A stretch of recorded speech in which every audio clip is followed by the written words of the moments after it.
Baik, suara saya kedengaran? Baik. Sebab 6 hari lamanya Allah menciptakan langit dan bumi, laut dan segala isinya, dan ia berhenti pada hari ketujuh. Itulah sebabnya Tuhan memberkati hari Sabat dan menguduskannya. Selamat hari Sabat Selamat untuk Sabat. kita semua, umat-umat Tuhan di Jemaat Taman Mini. Kiranya Tuhan memberkati kita, seraya kita menguduskan hari Sabat Tuhan. Saya ingat saya pernah melayani juga di Taman Mini, tapi dulu sekali, mungkin kalau nggak salah waktu kuliah itu melayani lagu pujian bersama teman-teman. Lalu pernah juga datang ke Taman Mini dengan rombongan CFA, ya dengan rombongan CFA untuk rombongan main bola waktu itu ya, bersama dengan Bang Wilhon.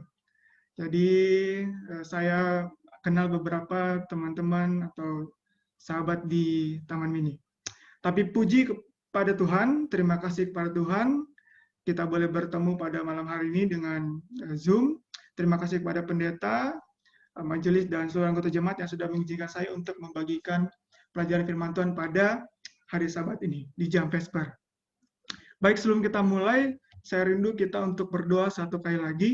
Saya mau ngajak seluruh jemaat untuk berdoa, mari kita berdoa. Bapa di surga, untuk kemuliaan nama Tuhan, kami datang mau mendengarkan Tuhan berbicara. Lidah hamba-Mu adalah jauh dari sempurna Tuhan, oleh sebab itu hamba memohon Roh Kudus Tuhan agar mengajari lidah hamba, agar hamba hanya berkata-kata sesuai dengan kehendak Tuhan. Umat-umat Tuhan adalah tanah yang subur, biarlah firman Tuhan ini boleh tumbuh di hati dan pikiran sesuai dengan tuntunan Roh Kudus Tuhan. Di dalam nama Yesus kami berdoa. Amin. Baik, menurut Alkitab dari buku Yeremia pasal 17 ayat 5, firman Tuhan, terkutuklah orang yang mengandalkan manusia. Terkutuklah orang yang mengandalkan manusia. Dan di ayat 7-nya dari buku Yeremia pasal 17, diberkatilah orang yang mengandalkan Tuhan. Nah, jadi sebelum kita mulai mendengarkan pelajaran firman Tuhan pada malam Sabat ini, saya rindu kita hanya mengandalkan Tuhan. Jadi saya mengajak seluruh anggota jemaat untuk membuka Alkitabnya masing-masing. Karena yang membicara ini manusia. Saya tidak mau membawa kutuk, saya mau membagikan berkat. Jadi jangan bergantung kepada manusia. Yang membicara ini manusia. Jadi pastikan seluruh umat Tuhan juga mendengarkan itu dari Tuhan. Jadi kita buka Alkitab kita, seraya nanti firman Tuhan disampaikan. Oke? Baik. Judul pelajaran atau firman Tuhan yang mau kita dengarkan pada malam Sabat ini berjudul yang benar-benar saja. Saya terinspirasi dengan kondisi dunia saat ini. Saya melihat bahwa sudah banyak yang tidak benar. Maka penting atau perlu bagi kita untuk mengetahui yang benar-benar saja. Nah, saya mau kita membuka satu ayat Alkitab sebagai pendahuluan di dalam buku Yohanes 14 ayat yang ketiga. Firman Tuhan dari buku Yohanes pasal yang ke-14 ayat yang ketiga. Ini adalah janji Tuhan. Saya sangat suka baca ayat ini dan saya mau bagikan karena kita akan berpegang pada janji Tuhan ini. Yohanes pasal 14 ayat ketiga. Dan apabila aku telah pergi ke situ dan telah menyediakan tempat bagimu, aku akan datang kembali dan membawa kamu ke tempatku, supaya di tempat di mana aku berada, kamu pun berada. Yesus berkata. Jadi Yesus sekarang sedang pergi ke satu tempat, menyediakan satu tempat bagi seluruh umat-umat Tuhan di Jemaatan Mini, dan Yesus akan datang lagi, jemput umat-umat Tuhan di Taman Mini, dan bawa semua umat-umat Tuhan di Taman Mini ke tempat di mana Yesus berada, umat-umat Tuhan di Taman Mini berada. Amin? Amin ya. Itu janji. Jadi selalu ingat ayat ini. Bahwa tempat yang kita tempati sekarang, rumah yang tepat sekarang teman-teman semua umat-umat Tuhan ini sekarang lagi duduki, lagi berada, itu bukan tempat yang sebenarnya. Tempat yang sebenarnya lagi disiapin sama Tuhan. Dan dia mau datang jemput, bawa seluruh umat-umat Tuhan di Taman Mini, pergi ke tempat di mana Yesus berada, kita berada. Amin ya. Baik. Nah, ke tempat itu tuh seperti apa prosesnya? Nah, satu pelajaran yang sederhana malam ini kita mau pelajari. Kita buka ayat yang kedua di dalam 2 Petrus 3 ayat 13. 2 Petrus 3 ayat 13. firman Tuhan melalui tulisan dari Rasul Petrus, 2 Petrus 3 ayat yang ke-13. Baik, sudah dapat? Nah, saya baca ya, 2 Petrus 3:13, tetapi sesuai dengan janjinya, janji yang tadi ya, janji yang Yesus bilang kalau dia pergi, dia siapin tempat, nanti dia balik, dia jemput kita semua, bawa ke tempat di mana dia berada, kita berada. Tetapi sesuai dengan janjinya, kita menantikan langit yang baru dan bumi yang baru di mana terdapat kebenaran. Ya, tidak ada yang salah di sana. Hanya ada kebenaran. Saya pikir ayat ini ditulis oleh hamba-hamba Tuhan, Rasul, diinspirasi oleh Tuhan bukan sekedar pelengkap satu kalimat, tapi ada makna penting. Di tempat itu terdapat kebenaran. Oke? Nah, kita buka ayat selanjutnya. Matius 13 ayat yang ke-43. Matius 13 ayat yang ke-43. Jadi biarlah firman Tuhan menjelaskan dirinya sendiri ya. Matius 13 ayat 43. Sudah dapat? Oke, saya baca ya. Matius pasal 13 ayat 43. Pada waktu itulah orang-orang benar akan bercahaya seperti matahari dalam kerajaan Bapa mereka. Siapa bertelinga, hendaklah ia mendengar. Jadi Yesus sedang menyiapkan satu tempat bagi kita semua, dan dia akan kembali dan bawa kita ke tempat di mana dia berada, kita berada. Tapi di tempat itu hanya terdapat kebenaran. Dan menurut firman Tuhan dari buku Matius 13 ayat 43, orang-orang benar yang ada dalam kerajaan Bapa, tempat itu tadi. Tidak ada orang-orang salah. Judul kita malam ini, pelajaran firman Tuhan malam ini adalah yang benar-benar saja. Oke? Nah, untuk sebagai landasan lagi pelajaran kita pada malam ini, saya masih di pendahuluan. Pelajaran kita harusnya tidak panjang. Kita buka dalam buku Wahyu pasal 21 ayat yang ke-1. Ini adalah yang dilihat oleh Rasul Yohanes di Pulau Patmos pada saat Tuhan menggambarkan bumi dan langit yang baru. Wahyu pasal 21 ayat yang ke-1. Firman Tuhan dari buku Wahyu pasal 21 ayat yang ke-1. Firman Tuhan saya baca ya. Lalu aku melihat langit yang baru dan bumi yang baru, sebab langit yang pertama dan bumi yang pertama telah berlalu, dan laut pun tidak ada lagi. Jadi akan ada langit yang baru, bumi yang baru, yang tadi Yesus lagi sediakan untuk kita, dan bumi yang sekarang ini bumi yang lama. Ya, bumi yang lama, langit yang lama, akan berlalu, akan tidak ada lagi. Artinya, yang salah-salah itu tidak ada lagi. Karena tempat yang baru itu hanya terdapat kebenaran. Maka tempat yang lama ini tidak ada lagi. Artinya yang salah-salah juga tidak ada lagi. Hanya ada yang benar. Hanya ada kebenaran, hanya ada orang-orang benar di tempat yang baru. Yang Yesus lagi siapkan untuk bawa kita semua ke sana. Amin. Nah, baik. Kalau begitu, apa referensi dari kebenaran? Apa referensi dari kebenaran? Kan kita harus menjadi orang benar, karena tempat yang Yesus sediakan bagi kita adalah tempat di mana hanya terdapat kebenaran. Ya, rajanya raja benar, kerajaan-kerajaan kebenaran, umat-umatnya penghuni kerajaan atau tempatnya juga orang-orang benar. Menurut Matius pasal 13 ayat 43 tadi. Kalau gitu apa referensi kita untuk kebenaran? Alkitab menggambarkan 3 referensi yang saya mau share pada malam hari ini untuk selalu kita ingat. Yang pertama di dalam Yohanes pasal 14 ayat yang ke-6. Firman Tuhan, Yohanes pasal 14, ayat yang ke-6. Kita susun dulu referensinya, untuk nanti kita ambil aplikasinya. Jadi kalau kita belajar Alkitab, ada informasi, harus bisa diambil interpretasi, harus ada aplikasi. Kalau diinterpretasikan tapi tidak bisa diaplikasi, berarti salah interpretasi. Oke? Yohanes pasal 14, ayat yang ke-6. Kata Yesus kepadanya, akulah jalan dan kebenaran dan hidup. Tidak ada seorang pun yang datang kepada Bapa kalau tidak melalui aku. Jadi informasi yang kita dapat dari Alkitab, yang pertama, referensi kebenaran kita adalah Yesus. Karena Yesus bilang, akulah jalan dan kebenaran. I am the truth. Yesuslah kebenaran. Jadi referensi kita untuk hidup dalam kebenaran adalah Yesus. Amin. Yesus adalah jalan kebenaran. Oke, yang kedua, masih dari buku Yohanes pasal 17 ayat yang ke-17. Saya pikir ini ayat yang sering atau mungkin jadi ayat hafalan kita. Ya, Yohanes pasal 17 ayat yang ke-17. Oke, sudah dapat ya? Saya baca. Yohanes pasal 17 ayat 17, kuduskanlah mereka dalam kebenaran, firman-Mu adalah kebenaran. Jadi informasi menurut Alkitab yang kedua, referensi kebenaran kita, yang pertama Yesus adalah kebenaran, yang kedua firman Tuhan adalah kebenaran. Amin. Jadi firman Tuhan adalah kebenaran. Inilah referensi kita untuk hidup dalam kebenaran. Ya, baik. Nah, ada satu lagi.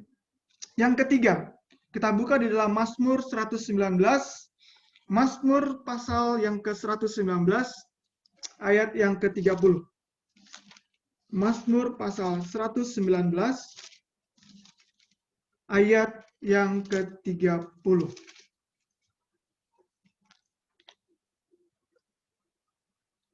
Baik, sudah dapat? Mazmur 119 ayat yang ke-30 saya baca, Aku telah memilih jalan kebenaran, telah menempatkan hukum-hukum-Mu di hadapanku. Jadi pemazmur bilang dia sudah memilih jalan kebenaran, yaitu dengan menempatkan hukum-hukum Tuhan di depannya. Artinya, hukum Tuhan adalah kebenaran. Ya, ada banyak referensi dari Alkitab, ada beberapa referensi dari Alkitab yang menyatakan bahwa Taurat itu benar. Hukum Tuhan itu kebenaran. Cukup 3, malam ini kita ambil referensi dari Alkitab bahwa referensi dari kebenaran adalah satu, Yesus. Yesus adalah jalan, hidup, dan kebenaran. Yang kedua, firman Tuhan adalah kebenaran. Yang ketiga, hukum Tuhan itu adalah benar. Kebenaran. Amin? Oke. Panggilan untuk kita. Panggilan untuk kita. Hidup benar, hidup dalam kebenaran, adalah hidup yang selaras dengan Yesus, adalah hidup yang selaras dengan firman, adalah hidup yang selaras dengan hukum. Itu saja. Kalau hidup kita tidak selaras dengan Yesus, kalau hidup kita tidak selaras dengan firman, kalau hidup kita tidak selaras dengan hukum, salah. Karena referensi Alkitab bilang kebenaran adalah Yesus, kebenaran, firman kebenaran, hukum itu kebenaran. Maka pastikan umat-umat Tuhan, saudara-saudaraku yang dikasihi oleh Tuhan, hidup kita harus selaras dengan 3 referensi ini. Kalau Yesus itu, diomongin orang nggak balas. Bahkan dia mengampuni sebelum orang itu minta maaf kepada Yesus atas kesalahannya. Kalau kita, ada orang bersalah sama kita, ya, kita balas, itu nggak selaras sama Yesus. Amin. Coba lihat sifat Tuhan, sifat Yesus di Eden. Siapa yang bersalah melanggar? Hawa, Adam, atau Tuhan? Yang bersalah itu Adam dan Hawa. Tapi yang bersalah malah sembunyi. Yang benar itu Tuhan. Tapi Tuhan yang datang cari orang yang salah. Nah, kita manusia sering seperti itu. Bukan saya yang salah. Dia yang salah. Harusnya dia yang datang ke saya. Ini nggak selaras sama Tuhan. Ini nggak benar. Amin. Hidup benar, hidup dalam kebenaran, hidup yang selaras dengan Yesus. Karena Yesus jalan kebenaran. Yesus kalau disakitin nggak balas. Kalau saya dipepet orang di jalan, kurang ajar nih orang. Saya balas, hidup saya nggak selaras sama Yesus. Artinya saya nggak hidup dalam kebenaran. Ini practical life-nya. Ya, seringkali kita menyebut atau kita boleh saja menganggap diri kita umat-umat Tuhan, umat-umat orang-orang benar, tapi kalau praktek hidup kita tidak selaras dengan Yesus, tidak selaras dengan firman, tidak selaras dengan hukum, kita salah. Artinya tidak benar. Oke? Baik. Lalu bagaimana dalam melakukan kebenaran? Ya, saya mau kita buka di dalam 1 Yohanes 2 ayat 29. Firman Tuhan dalam 1 Yohanes 2 ayat yang ke-29.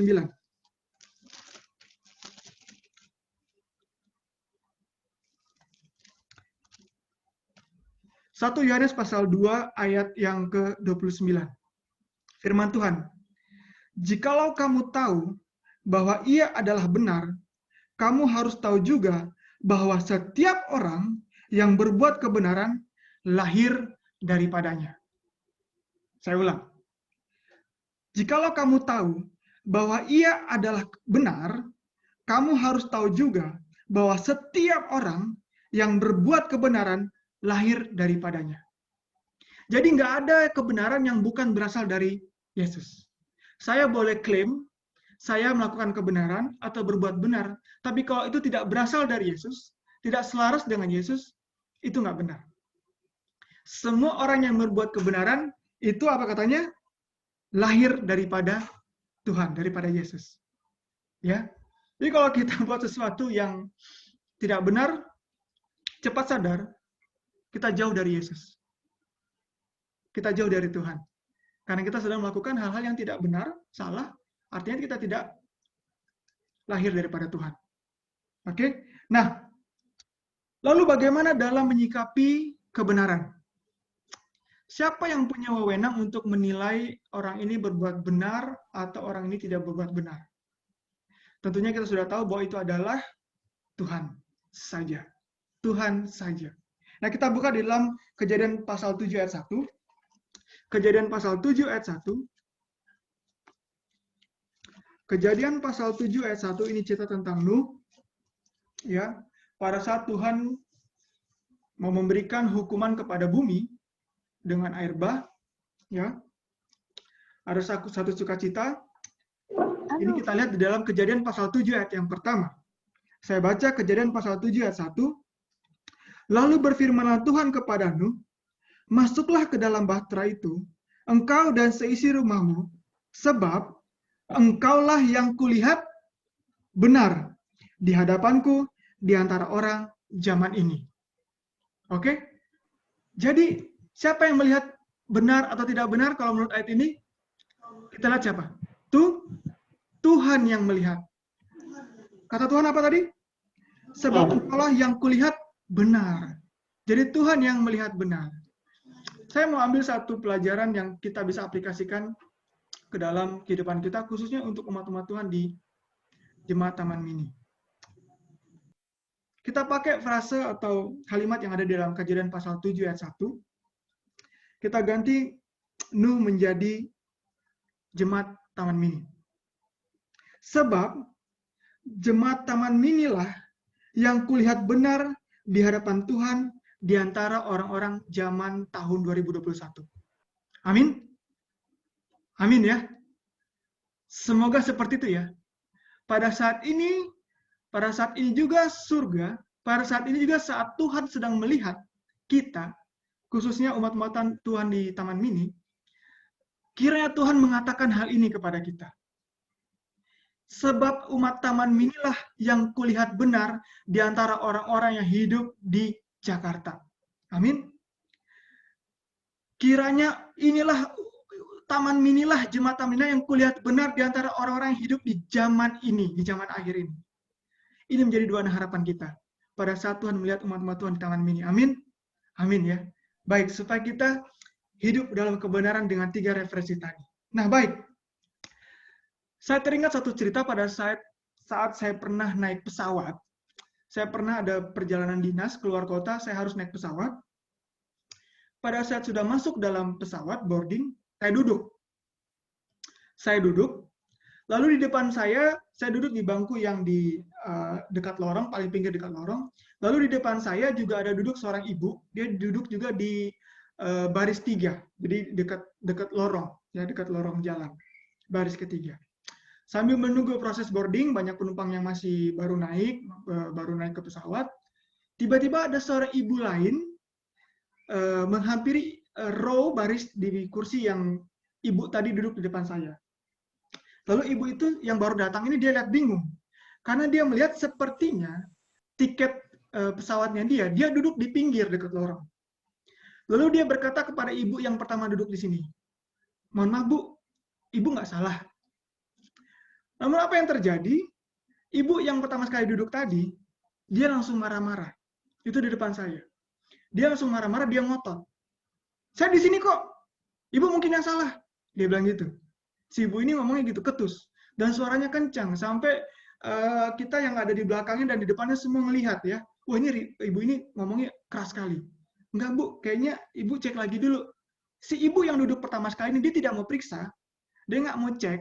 Ya, dia hanya ngotot saja. Ibu yang cek lagi katanya. Mungkin ibu yang salah. Saya di sini sudah benar kok katanya gitu kan. Jangan ribet deh katanya. Orang udah benar saya, dia bilang itu.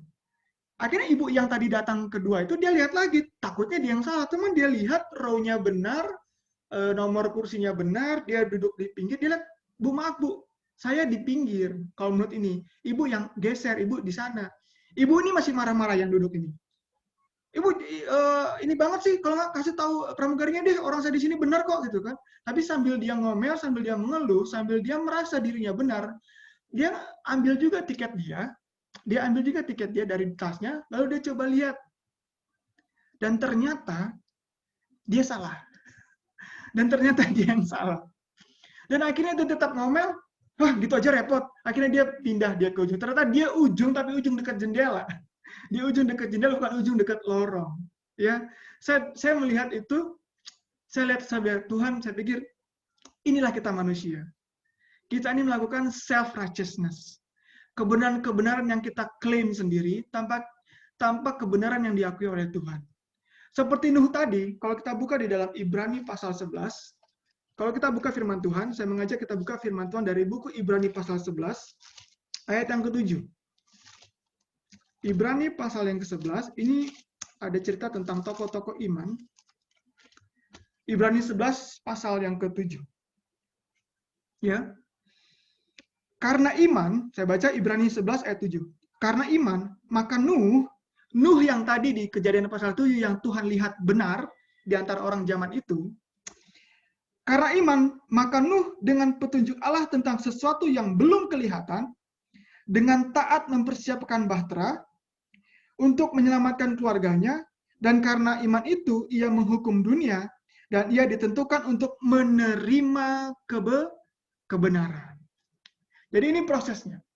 Kalau kita lihat di dalam buku pasal 11, proses kebenaran itu berawal dari fondasinya iman. Karena iman ada do. Yang menurut Yakobus, iman tanpa perbuatan, faith without doing is dead. Iman tanpa perbuatan mati. Karena iman, Nuh ada do, ada action. Dia bangun bahtera. Dia percaya untuk sesuatu yang dia tidak lihat sebelumnya, karena sebelum tidak ada hujan. Ya, lalu dia percaya, dia action, dia bangun bahtera. Dan itu yang dipandang Tuhan apa? Benar. Ya, itu yang dipandang Tuhan benar. Jadi kita tidak bisa pakai kebenaran kita seperti ibu yang tadi. Ya. Saya mau kita kembali ke dalam Perjanjian Lama di dalam buku Yesaya pasal 64. Ada satu pelajaran yang menarik di sini. Mungkin kita sudah pernah dengar juga, tapi baik untuk kita mengulang, mengingatkan kita, karena firman Tuhan itu berfungsi untuk menegur, mendidik, menyatakan kesalahan. Dan kita harus bersyukur kalau kita dinyatakan bersalah oleh Tuhan, karena Tuhan memperbaiki kita. Yesaya pasal 64, ayat yang ke-6. Yesaya pasal yang 64, ayat yang ke-6. Oke? Yesaya pasal 64, ayat yang ke-6. Saya mau bacakan ini dan kita perhatikan. Demikianlah kami sekalian seperti seorang najis, dan segala kesalehan kami seperti kain kotor. Kami sekalian menjadi layu seperti daun, dan kami lenyap oleh kejahatan kami, seperti daun dilenyapkan oleh angin. Saya mau kita perhatikan kata kesalehan. Kata kesalehan di situ, kalau kita lihat tulisan di versi King James, itu ditulis dengan kata righteousness. Kebenaran. Jadi kalau kita baca sebenarnya dalam versi Indonesianya, dan segala kebenaran kami. Karena ditulis dalam tulisan asli Ibrani-nya juga ditulisnya dengan tulisan sedekah. Tesedekah. Artinya kebenaran. Nah, King James-nya pas. Ya kalau Indonesianya ditulisnya kesalehan. Jadi tulis segala kebenaran kami, segala sedekah Ibrani-nya atau dalam King James-nya our righteousness itu seperti kain kotor. Nah, kain kotor di sini, kalau kita lihat tulisan asli Ibrani-nya ditulis dengan kata ed. Ya, tulisan asli Ibrani kotor situ, ya, ditulis dengan tulisan ed. Bahasa Ibrani tulisannya ed. Dan tahu nggak umat-umat Tuhan apa artinya ed? E-D, ed. Mohon maaf, itu adalah kain menstruasi. Kain darah, tahu ya? Kalau zaman dulu belum ada, mohon maaf, pembalut wanita. Dulu pakai kain. Nah, menurut Nabi Yesaya, dia bilang begini, segala, artinya semua righteousness, semua kebenaran kami, itu seperti kain menstruasi. Kain yang kotor. Kalau bahasa Indonesia tulisannya kain kotor, tapi tulisan aslinya adalah kain darah. Kain buat ngelap darah. Itu jijik, seperti itu. Artinya apa? Kebenaran kita ini kebenaran yang menjijikkan. Seperti ibu tadi, mengklaim benar padahal salah. Seringkali kita juga gitu. Saya sudah berhari Sabat, saya sudah perpuluhan, saya sudah pelayanan ke sini, saya aktif di gereja. Kita menganggap yang kita lakukan ini kebenaran yang kita melayakkan diri kita sendiri. Padahal yang menilai kebenaran tadi siapa tuh? Tuhan. Nah, kenapa dibilang kain kotor? Kenapa dibilang kain lara? Kenapa dibilang kain menstruasi? Saya lihat ada banyak ibu-ibu kaum Hawa di sini. Kalau kita belajar, kita lihat sedikit dari aspek biologis ya, anatomi tubuh. Kenapa kaum Hawa atau wanita mengalami menstruasi? Karena ada sel telur ini matang, ya, lalu pecah, begitu ya, kurang lebih ya, betul ya? Kenapa dia pecah? Lalu akhirnya menjadi darah. Karena sel telur itu tidak dibuahi. Kenapa Nabi, hamba Tuhan bilang, kebenaran kita itu kebenaran seperti darah kotor, darah yang menstruasi, kain yang untuk menahan darah menstruasi. Kenapa? Karena menstruasi adalah sel telur, ya, sel telur wanita yang tidak dibuahi. Artinya, kenapa tidak dibuahi? Kenapa wanita tidak hamil? Walaupun dia sudah menstruasi, artinya dia punya sel telur yang matang. Kenapa tidak dibuahi? Karena belum ada suami. Kalau dia bersuami, maka suaminya akan membuahi. Ada hubungan biologis, lalu akan membuahi sel telur itu. Pelajaran untuk kita adalah, kenapa kebenaran kita dibilang seperti kebenaran kain lara, kain kotor, kain buat darah menstruasi? Karena kebenaran kita bukan kebenaran yang tidak dikawini, tidak dibuahi oleh siapa? Siapa mempelai pria kita? Siapa suami kita menurut Alkitab? Yesus. Makanya tadi kita belajar referensi kebenaran kita harus Yesus. Firman itu, siapa firman menurut Yohanes? Firman itu awalnya adalah bersama-sama Allah dan firman itu menjadi manusia. Ya Yesus juga. Dan hukum Tuhan itu adalah tulisan atau skrip dari Yesus. Kalau mau lihat hukum Tuhan dalam bentuk manusianya Yesus. Kalau mau lihat Yesus dalam bentuk tulisannya, itulah hukum Tuhan. Jadi kalau kebenaran kita, kebenaran yang tidak attach dengan Yesus, maka kebenaran kita menjadi kebenaran seperti darah menstruasi, kotor. Kenapa? Karena tidak dikawini, karena tidak dibuahi oleh siapa? Oleh mempelai prianya, Yesus. Ya, makanya penting tadi kita belajar referensi kebenaran kita. Kalau tidak, kebenaran kita jadi kebenaran yang kotor. Baik, saya masuk ke penghujung ya. Ini yang menjadi sebenarnya poin pelajaran kita yang ingin saya sampaikan pada malam hari ini. Baik, di dalam firman Tuhan, di dalam buku Mazmur pasal 119, tadi kita sudah buka Mazmur pasal 119. Saya mau jadikan ayat ini jadi landasan untuk nasihat Tuhan selanjutnya yang mau saya sampaikan. Mazmur pasal 119, ayat yang ke-96. Mazmur pasal 119 ayat yang ke-96.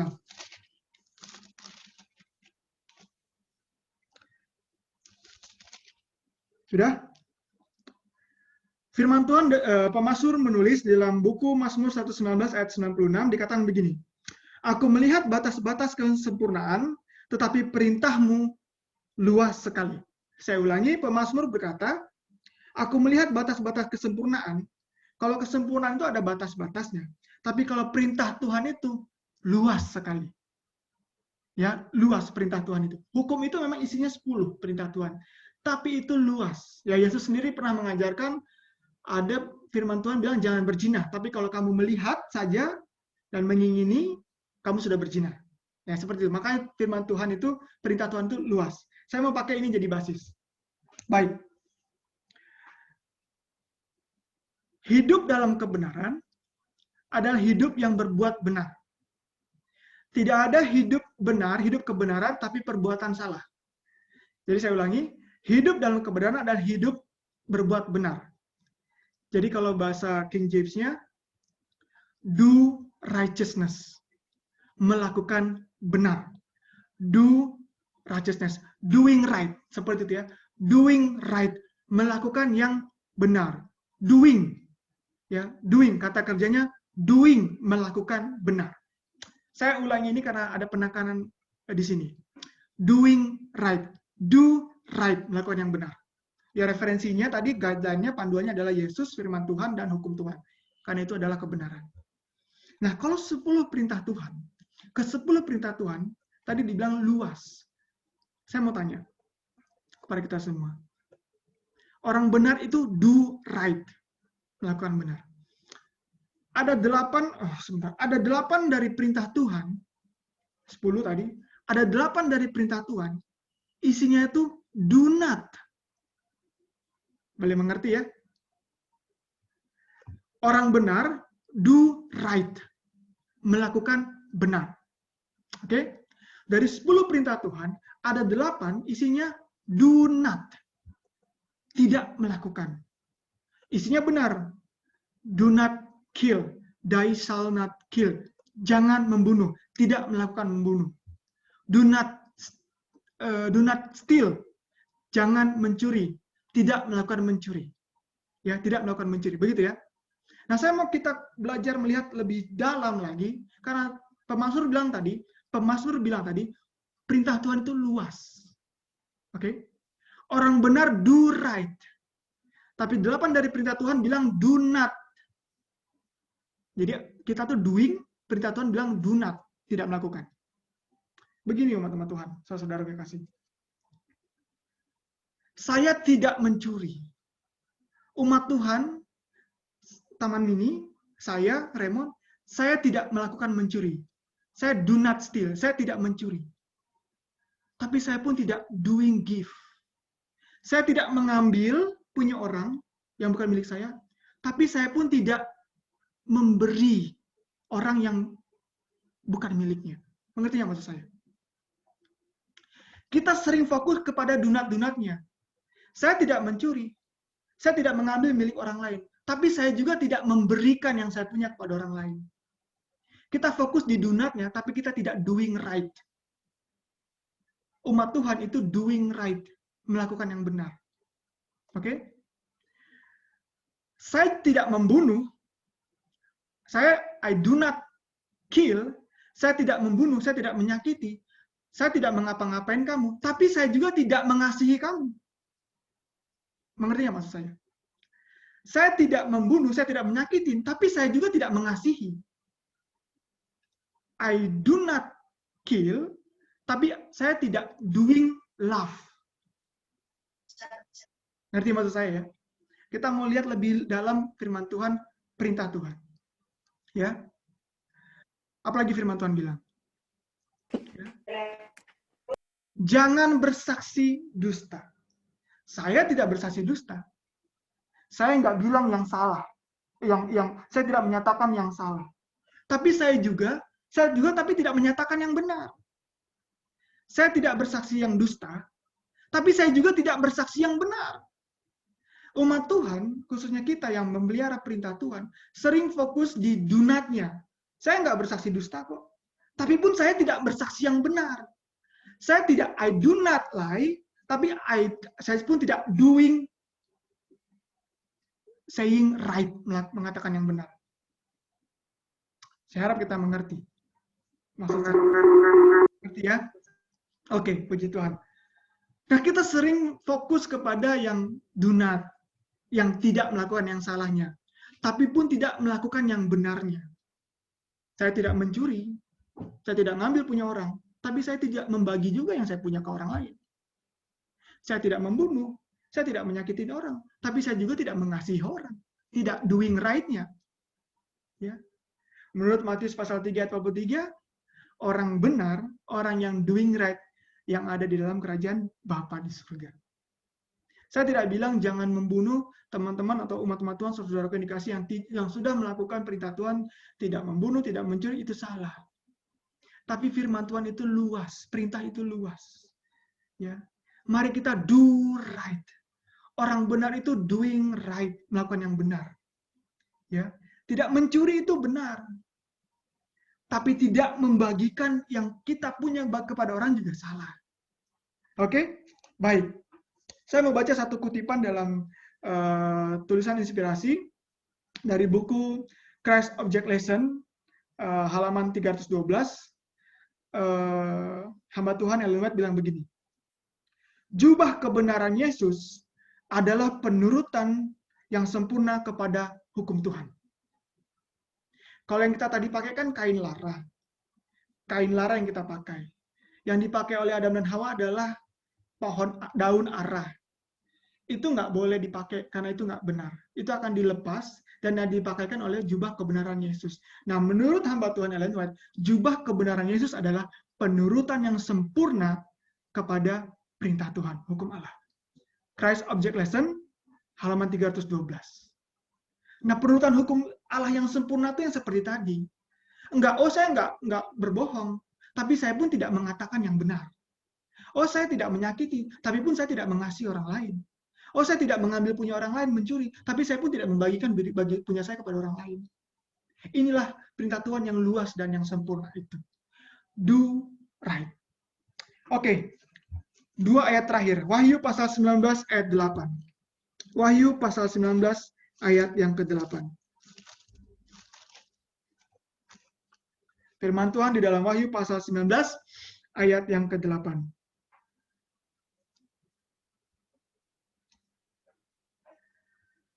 Saya baca Wahyu 19 ayat 8, dan kepadanya dikaruniakan supaya memakai kain lenan halus yang berkilau-kilauan dan yang putih bersih. Ada keterangan di situ di Alkitab, lenan halus itu adalah perbuatan-perbuatan yang benar. Doing righteous, ya, doing righteousness. Perbuatan-perbuatan yang benar. Jadi itulah kain lenan yang akan Tuhan pakai kepada kita. Bukan tidak dunat-nya saja, tapi doing-nya pun kita tidak lakukan. Itu bukanlah kain kebenaran yang Tuhan mau bagikan kepada kita. Wahyu 22 ayat yang ke-11. Wahyu 22 ayat yang ke-11. Firman Tuhan, ini ayat terakhir. Wahyu 22 yang ke-11, saya baca. Barang siapa yang berbuat jahat, biarlah ia terus berbuat jahat. Barang siapa yang cemar, biarlah ia terus cemar. Dan barang siapa yang benar, biarlah ia terus berbuat kebenaran. Barang siapa yang kudus, biarlah ia terus menguduskan dirinya. Kita mengerti juga bahwa Wahyu 22 ayat 11 adalah pekabaran tentang pintu kasihan yang akan tertutup. Orang yang terus berbuat tidak benar, itu akan terus berbuat tidak benar. Tapi kalau kita melatih diri kita untuk melakukan hal-hal yang benar dari hal yang kecil, itu akan bertumbuh menjadi buah-buah kebenaran yang sempurna. Ya, kita tidak akan bisa jadi orang jahat dalam satu malam. Malam ini saya tidur, besok tiba-tiba saya jadi pembunuh. Nggak bisa. Ada proses. Tidak bisa juga orang dalam satu malam, besok pagi langsung jadi orang yang benar, baik, sempurna. Ada proses. Makanya Wahyu pasal 12 memanggil kita untuk apa? Mengingat bahwa barang siapa yang melakukan kebenaran, ya, dia akan terus disempurnakan hidup dalam kebenaran. Baik, saya tutup Alkitab saya. Umat-umat Tuhan di jemaat Taman Mini yang saya kasihi di dalam Tuhan, dunia ini sudah terlalu banyak orang yang tidak benar. Sudah terlalu banyak ketidakbenaran. Ya, nggak perlu kita tambah-tambahi. Dunia kita sekarang ini butuh orang-orang benar. Dunia kita sekarang ini butuh orang-orang benar. Orang-orang yang doing right. Orang-orang yang melakukan kebenaran. Dengan fondasi atau landasan hidup yang selaras dengan Yesus, hidup yang selaras dengan firman, hidup yang selaras dengan hukum. Dan hukum itu luas. Ya, tidak hanya dunat-dunatnya aja, kita harus lihat kebalikannya, do right-nya juga kita harus lakukan. Dan menurut hamba Tuhan, ya, menurut hamba Tuhan, kebenaran Yesus itu adalah penurutan yang sempurna terhadap firman Tuhan. Judul kita malam ini adalah yang benar-benar saja. Saya mengajak umat-umat Tuhan di Taman Mini, saya mengajak kita semua untuk melekatkan diri kita kepada Yesus. Supaya kita dikawini oleh Yesus. Supaya kita tidak menjadi sel telur yang berdarah menjadi kain yang kotor, darah yang kotor. Supaya kita dibuahi oleh Yesus. Yesus menjadi mempelai pria kita, sehingga kita menghasilkan buah-buah kebenaran. Ya, hiduplah dalam kebenaran, dunia butuh orang-orang yang benar. Kiranya Tuhan menolong umat-umat Tuhan di Taman Mini, kita semua menjadi orang-orang yang benar di mata Tuhan. Saya berdoa supaya Tuhan saat ini juga boleh melihat dari surga dan berkata, seperti dia berkata pada Nuh, karena umat-umat Tuhan di Taman Mini lah yang kulihat benar di antara orang-orang yang hidup di zaman ini. Saya bawa di dalam nama Yesus, Tuhan memberkati. Amin.